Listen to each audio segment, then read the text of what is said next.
मैं 4.5 महीने की प्रेग्नेंट थी। मेरी अभी तक शादी नहीं हुई थी। जिससे मैं प्यार करती थी वह मुझे अपनाने को तैयार नहीं था। इसलिए मैंने पानी में कूदकर अपना जान देने को तैयार हो गई थी। मैं पुल के ऊपर खड़ी होकर पानी की गहराई और रफ्तार को देख रही थी। पानी की रफ्तार और गहराई को देखकर मुझे बहुत डर लग रहा था।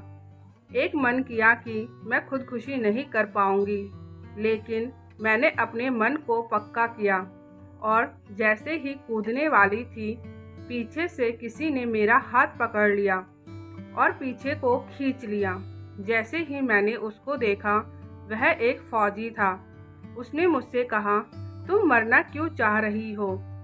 मैंने कहा, मेरी जिंदगी में अब कुछ नहीं बचा। उसने कहा, ऐसी भी कौन सी बात हो गई है? तुम मुझे बताओ, शायद मैं तुम्हारी समस्या को हल कर पाऊं। उसने मुझे शांत करके नीचे लेकर आया। उसने अपना नाम राजवीर बताया। मैंने उसको अपनी कहानी बताना शुरू किया। मेरा नाम रूबी है और मैं पास के ही एक गांव में रहती हूँ। मेरे गांव के पास एक दूसरा गांव है। उस गांव में मेरे चाचा रहते थे।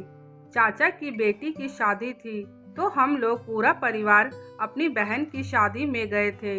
वहाँ शादी में मेरी मुलाकात रघुवीर से हुई थी। रघुवीर दूल्हे का दोस्त था। पूरी शादी में रघुवीर मेरे आगे पीछे घूम रहा था। रघुवीर देखने में बहुत ही सुंदर था। शादी के दूसरे दिन ही रघुवीर ने कहा, मैं तुम्हें पसंद करने लगा हूँ। और कहीं ना कहीं मैं भी उसको पसंद करने लग गई थी। कुछ दिन तो हम लोग उस गांव में रहे। उस समय मेरी मुलाकात रघुवीर से रोज होती थी।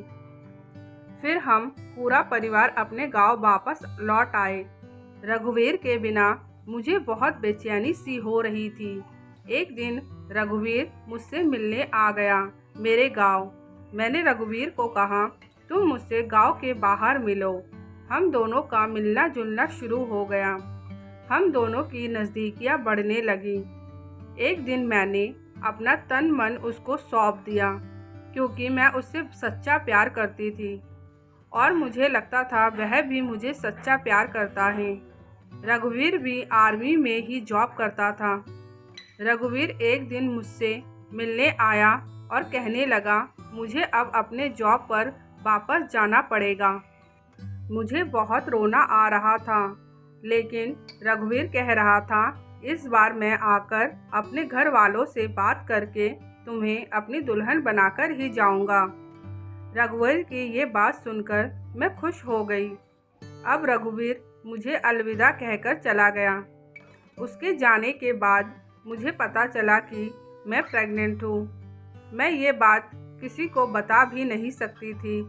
मैंने रघुवीर को बहुत खत लिखे, लेकिन वह मेरी किसी भी खत का कोई जवाब नहीं दे रहा है। अब धीरे धीरे मेरी प्रेगनेंसी के 4.5 महीने हो चुके हैं। कुछ दिन बाद मेरा पेट भी निकलने लगेगा। मैं ज़्यादा दिन तक नहीं छुपा पाऊंगी। रघुवीर का कोई जवाब नहीं आया तो मैं समझ चुकी थी वह मुझे अपनाना नहीं चाहता है। इसलिए मेरे पास खुदकुशी के अलावा और कोई दूसरा रास्ता नहीं है। राजवीर, अब आप ही बताइए, मैं क्या करूं? मेरे पास और दूसरा रास्ता क्या है? आप तो कह रहे थे कि आप मेरी मदद कर सकते हैं। मेरी मदद कोई नहीं कर सकता है। इस बच्चे को कभी कोई नहीं अपनाएंगे और मेरे घर वाले भी मुझे घर से निकाल देंगे। मेरे पापा तो किसी को मुंह दिखाने लायक नहीं बचेंगे। मेरी 2 बहनें और हैं। अगर किसी को मेरे बारे में पता चल जाएगा तो उनकी शादी भी दुश्वार हो जाएगी।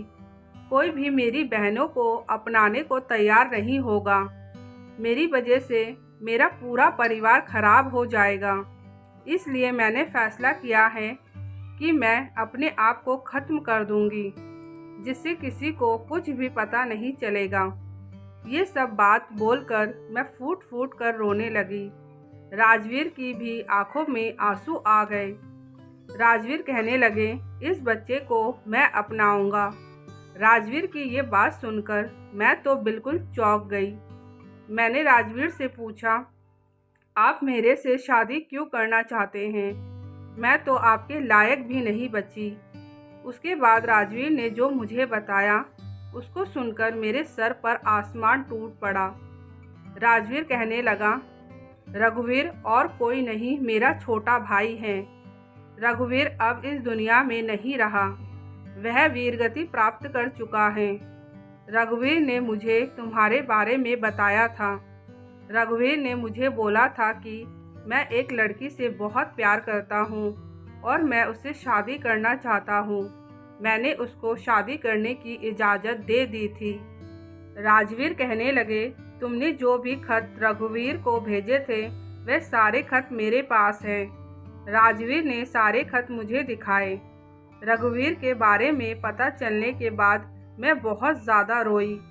राजवीर ने मुझे अपने घर पर छोड़ दिया और 2 दिन बाद मेरे घर पर अपना रिश्ता लेकर आया।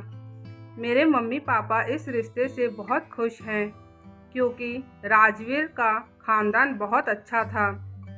कुछ दिनों बाद राजवीर और मेरी शादी हो गई और मैं विदा होकर राजवीर के घर आ गई। रात को जब राजवीर मेरे कमरे में आया, मैंने उनसे कहा, आप इंसान नहीं देवता हैं। आपने मेरी ज़िंदगी बचा ली और मेरे परिवार को कलंकित होने से भी बचा लिया। मुझे तो विश्वास ही नहीं होता है आजकल आप जैसे इंसान भी इस दुनिया में होते हैं। राजवीर कहने लगे, मैं कोई देवता नहीं हूँ, मैंने बस ये सब अपना फ़र्ज समझा। राजवीर के घर वाले भी बहुत अच्छे थे। कुछ महीनों के बाद मुझे एक बेटा हुआ। राजवीर ने उसका नाम रघुवीर रखा। मैं अपने पति और ससुराल वाले के साथ बहुत खुश हूँ। मैं रूबी और ये थी मेरी कहानी। अगर आप लोगों को आज की कहानी अच्छी लगी है तो कमेंट करना मत भूलिएगा और मेरे चैनल को सब्सक्राइब कर लीजिए। Please support my channel. धन्यवाद।